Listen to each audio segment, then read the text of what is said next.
Hey guys, and welcome to another channel update already. Yeah, that's like two in a week almost.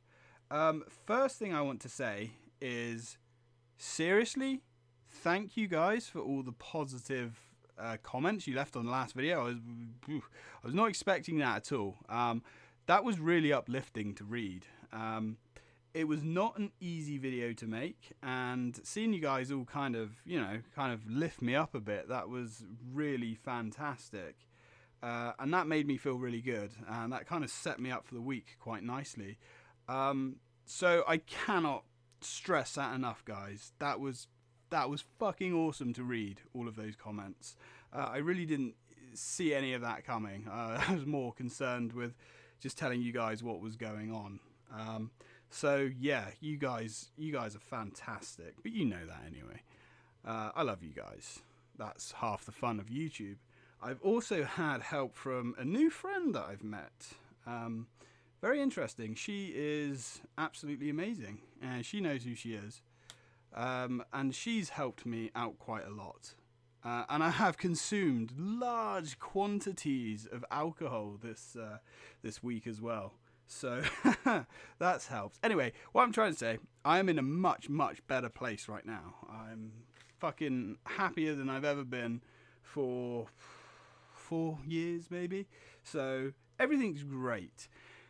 Now, it's never a perfect update, is it? You may have noticed there's another pause in Shenmue. Yes, unfortunately, my Dreamcast is being a bit of a bitch. It stopped recognizing the control pads and the memory cards, which it's an intermittent fault that it has had for a little while now, but you usually just jiggle the connection and it's fine. It was fine this morning. I went to record an episode and I turned the machine on. I loaded the game and everything. It was all fine, no problems. And then I put the control pad down, went into the kitchen, made a cup of tea, came back, and I was like, right, get into my fucking zone. And nothing was working. And I was like, oh, first thing I thought, oh, no matter, Pete's just chewed for another control pad. I've got like 7 Dreamcast control. Well, I had about 7 Dreamcast control pads. I think I've got 5 now. But no, it wasn't that. So I was like, okay, no worries. We've been in this situation before. So I cleaned the whole machine out. I took it apart. I cleaned all the connectors with rubbing alcohol.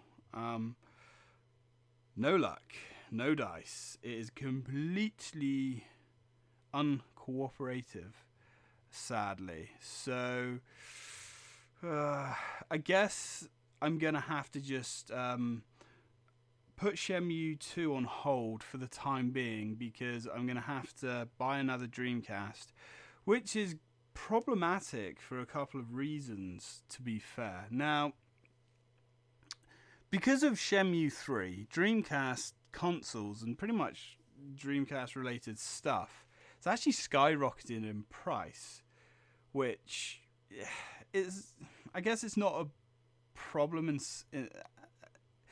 as is, because once you've kind of brought the machine, you've got it. So I don't mind paying a little bit more for a console. The other problem is finding a good one. I've had problems before. I had my original Dreamcast right up until I think it was Blue Stinger, when we did Blue Stinger, and I got that thing on launch day. I played the hell out of it. It was set up every year. I actually did sell it to a friend when I was in college, I believe, and then brought it back off him like a year later. But apart from that, I always had that machine. However, since then, when that machine died, I actually got given one by a friend. Some of you may remember this. I think I did go over this at one point. And that machine kind of worked. He did tell me it was a bit dodgy. That's why he gave it to me for nothing. it was a little bit dodgy, but I managed to cannibalize both machines and make a fairly good one. And that lasted for a while, which was great. However, that one died. I think the power supply on that one went, which isn't the end of the world because Dreamcasts are very easy to work on. I'm fairly good around electronics anyway, but the Dreamcast is, oh my god, I tell you what guys, if you're trying to repair a console, the Dreamcast is heaven to work with. It's not like a PS3 where an original PS3 fat model, that is nightmare fuel to tear down and repair. But a Dreamcast is just modular. It's just, everything just clicks into place, couple of screws in the system, lovely. So they're very easy to repair. Now, I did buy another one once that one had failed, and when I got home I found out that the system that I just brought was faulty. So I took it back, and I got another one, which was this one that I've got now. Now this one, the controller port has stopped working. So that's like 3 systems that I've had in less than 2 years that have gone bad.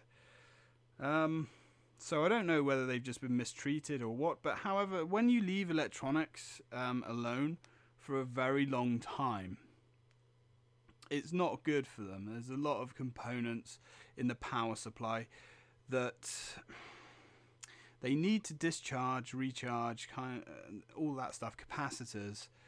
Leaving a capacitor alone for a very long time, especially like poorly made Chinese ones, which sadly is what a lot of these old electronics are made with, it's not very good. The electrolyte can dry out and crack, and yeah.